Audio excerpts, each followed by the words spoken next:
Example number 1, para sa topic na kinematics of rectilinear translation with constant acceleration.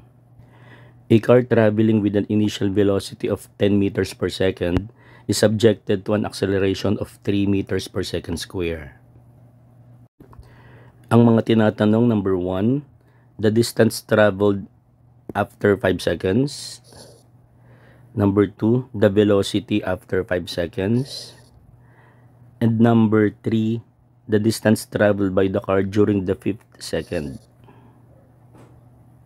Okay, sa problem na to, walang binigay na initial position and initial time. So kapag walang binigay, so understood na ang initial position is 0 and initial time is 0. Sa previous video, nag-derive tayo ng mga formulas para sa topic na to, and recall na ang mga formulas kapag initial position ay 0 and initial time ay 0 ay eto. So ang magiging solution natin ay direct substitute na lang sa apat na formulas na ito. Tawagin natin silang formula 1, formula 2, 3, and 4. So ang mga given, initial velocity is 10 meters per second. Acceleration is 3 meters per second square. Hindi sinabi pero understood na ang initial position is 0. Initial time is 0. So problem number 1, tinatanong is the distance traveled after 5 seconds. So gamitin natin is formula 2. So formula 2, S is equal to VOT plus 1/2 AT square. So direct substitute. So S5, since 5 seconds, yung position final ay tinawag nating S5. Then V initial is 10. The time is 5 seconds. Then plus 1/2. Acceleration is 3. The time is 5 and then square. So S5 is equal to 87.5 meters. So take note na itong sagot na to ay take note position. Pero sa problem na ito, ang position is equal to the distance. Patutunayan natin mamaya sa problem na ito na ang position ay equal sa distance. So therefore, ang sagot sa unang tanong is 87.5 meters. The answer is letter B. So for number 2, tinatanong is the velocity after 5 seconds. So gamitin natin yung formula 1. So formula 1 is the final velocity equals the initial velocity plus AT. Then substitute. So ang velocity after 5 seconds, tawagin natin V5. And velocity at 0 seconds or initial velocity is 10. Then plus acceleration is 3. The time is 5. So sagot ay 25 meters per second. So yan yung velocity after 5 seconds. At ang sagot is letter C. Okay, i-check natin kung tama yung sagot natin. So to check, gagamitin natin yung formulas 3 and 4.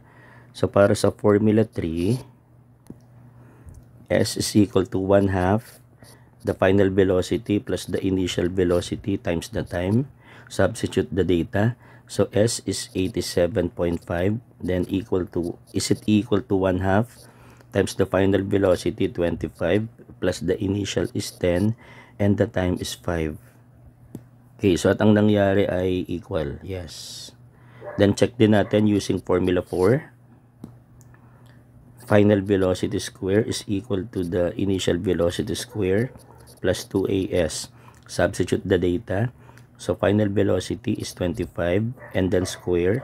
Is it equal to the initial velocity 10 square plus 2 times acceleration is 3 and S is 87.5. Then calculator, yes, they are equal. I-prove natin na ang position ay equal sa distance sa problem na ito. So recall from integral calculus that the formula for the distance is integral of the square root of vx square plus vy square plus vz square dt from initial time to final time. And sa problem natin, since ang motion dito ay one-dimensional, so 0 yung vy, 0 yung vz. At dapat itong vx na to must be expressed in terms of time. So recall from formula 2 that v is equal to v initial plus at. So itong v na to is say vx, then yung vo is 10 plus acceleration is 3, and then time is the variable. So vx is equal to 10 plus 3t.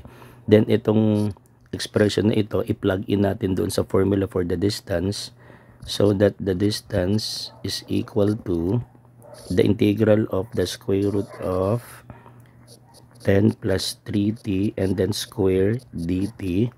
The initial time is 0, the final time is 5, so that the distance is equal to 87.5 meters. So ito talaga yung solution para sa distance. So nagkataon sa problem natin na ang position ay equal sa distance. Number 3, ang tinatanong is the distance traveled during the 5th second. So formula, the distance traveled during the 5th second is equal to the position after 5 seconds minus the position after 4 seconds. So elaborate na lang natin itong formulang ito mamaya. Okay? So nasolve na natin yung S5, 87.5. Then solve naman natin yung S4 applying formula 2.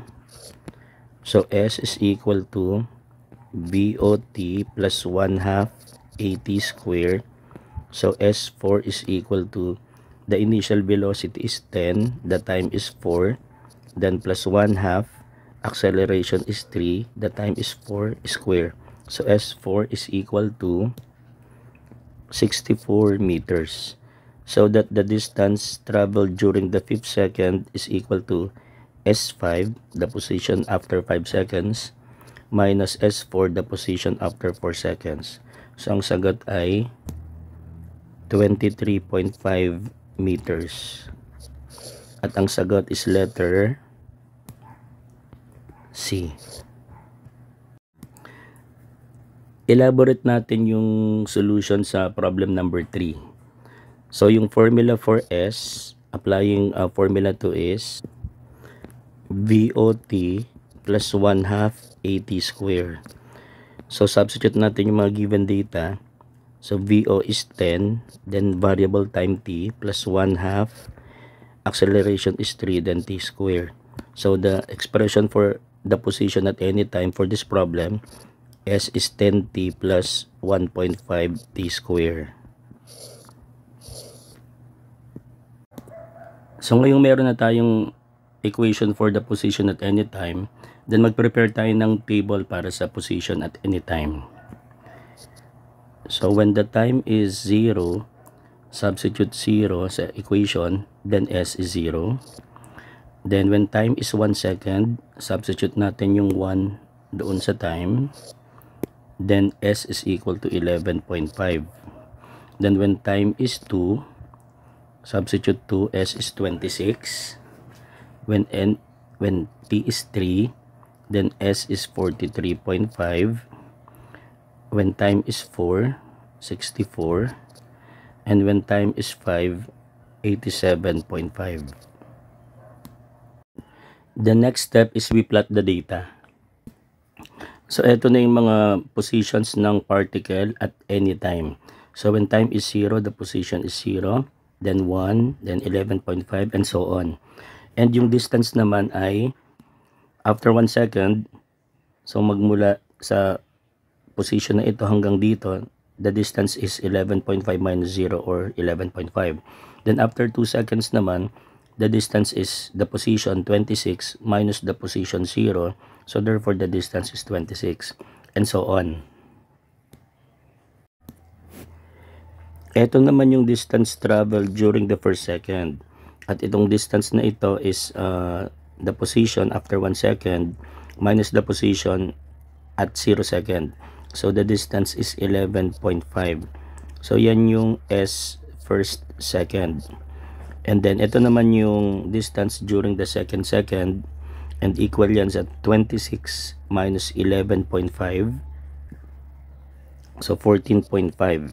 So yan yung S during the second second. Ito naman yung distance during the third second, equal siya sa 43.5 minus 26. So 17.5. So yan yung distance during the third second. Then during the fourth second, the distance is 64 minus 43.5. So 20.5. So S fourth second. And then distance during the fifth second is 87.5 minus 64, equal to 23.5. So yan yung distance during the fifth second. Okay, so sa solution na ito, ang ginawa natin to solve for the S5th is S5, then minus S4. Okay, analyze natin yung result. So ang distance during the first second is 11.5, during the second is 14.5, during the third second is 17.5, so fourth second 20.5, and fifth second 23.5. So mapapansin natin na itong mga data na to is in arithmetic progression. So yan yung property ng topic natin na kinematics of rectilinear translation with constant acceleration, na yung distance traveled during every second is in arithmetic progression with a common difference of 3. At itong common difference na to is actually the acceleration.